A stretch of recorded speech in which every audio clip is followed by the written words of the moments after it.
শেষ জামানায় কিন্তু মুমিন ব্যক্তিদের মধ্যে অনেক মুমিন ব্যক্তির স্বপ্ন কিন্তু সত্য হবে, এটাও এসেছে। মুমিন ব্যক্তির স্বপ্নও কিন্তু সত্য হবে।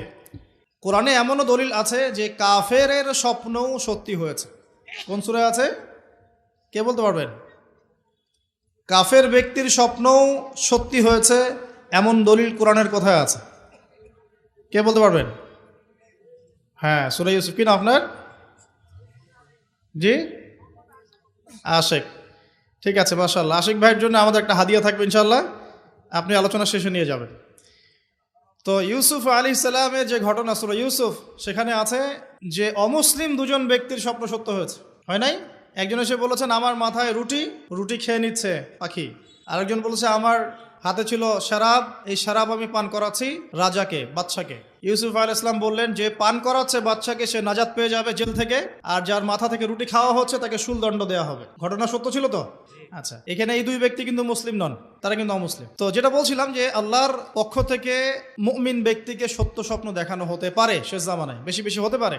তাই যখন ভালো কোনো স্বপ্ন দেখবেন শুকরিয়া আদায় করবেন আল্লাহর কাছে, আর যদি খারাপ কোনো স্বপ্ন দেখেন তাহলে কাউকে বলতে যাবেন না। খারাপ স্বপ্ন দেখলে কাউকে বলতে যাবেন না, বরং 2 রাকাত নামাজ পড়ে আল্লাহর কাছে আশ্রয় চাইবেন। আল্লাহ, আমি এই খারাপ স্বপ্ন দেখেছি, এর থেকে তোমার কাছে আমি আশ্রয় প্রার্থনা করছি। পবিত্র কোরআনুল কারীমে সূরা আলে ইমরান এর 19 নম্বর আয়াতে আল্লাহ পাক বলছেন, বা'দা আউযু বিল্লাহি মিনাশ শাইতানির রাজিম, ইন্না দীনা ইনদাল্লাহিল ইসলাম। আল্লাহ রাব্বুল আলামিন নিজে বলছেন যে নিশ্চয়ই আল্লাহর কাছে একমাত্র গ্রহণযোগ্য দিন বা জীবন ব্যবস্থার নাম কি? ইসলাম। ইসলাম শব্দের অর্থ কি? আমরা বলি শান্তি। সত্যিকার অর্থে ইসলাম শব্দের অর্থ হচ্ছে আত্মসমর্পণ করা। কি করা? আত্মসমর্পণ করা। যে ব্যক্তি আত্মসমর্পণ করে, যে ব্যক্তি ইসলাম পরিপূর্ণরূপে পালন করে, তাকে আমরা বলি মুসলিম।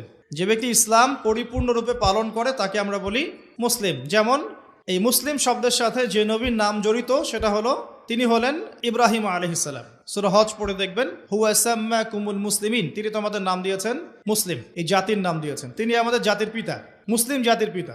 তো ইব্রাহিম আলাইহিস সালামের ব্যাপারে আল্লাহ পাক বলছেন, ইয ক্বালা লাহু রাব্বুহু আসলিম ক্বালা আসলামতু লিরাব্বিল আলামিন। যখনই আল্লাহ পাক ইব্রাহিমকে বলতেন আলাইহিস সালাম যে আত্মসমর্পণ করো, ইব্রাহিম আলাইহিস সালাম কোনো বিজ্ঞান যুক্তি দর্শন খুঁজতে যেতেন না। তিনি বলতেন আসলামতু লিরাব্বিল আলামিন, আমি বিশ্বজগতের প্রতিপালকের কাছে আত্মসমর্পণ করলাম। উদাহরণ দিচ্ছি, আল্লাহ রাব্বুল আলামিন ইব্রাহিম আলাইহিস সালামকে বলেছিলেন স্ত্রী এবং সন্তানকে জনমানব শূন্য কাবা ঘরের পাশে রেখে আসতে। ঠিক আছে, জানি তো আমরা।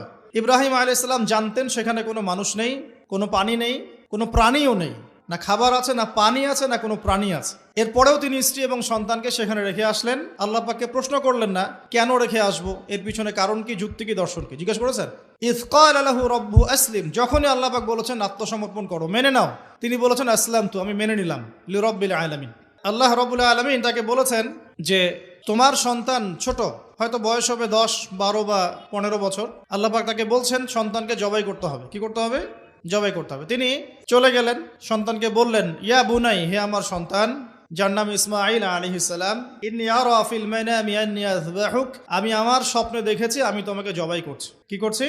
জবাই করছি। আর নবীদের স্বপ্ন কিন্তু ওহী। নবীদের স্বপ্ন কি হয়? ওহী। ওহী মানে কি? আল্লাহর পক্ষ থেকে প্রত্যাদেশ, আল্লাহর পক্ষ থেকে মেসেজ। সবার স্বপ্ন কিন্তু ওহী নয়। নবীদের স্বপ্ন কি? ওহী। ওহী মানে আল্লাহর পক্ষ থেকে জ্ঞান, যেটা আল্লাহ পাক তার বান্দাদের মধ্য থেকে কিছু কিছু বান্দার কাছে পাঠান বাছাইকৃতভাবে। কিভাবে পাঠান?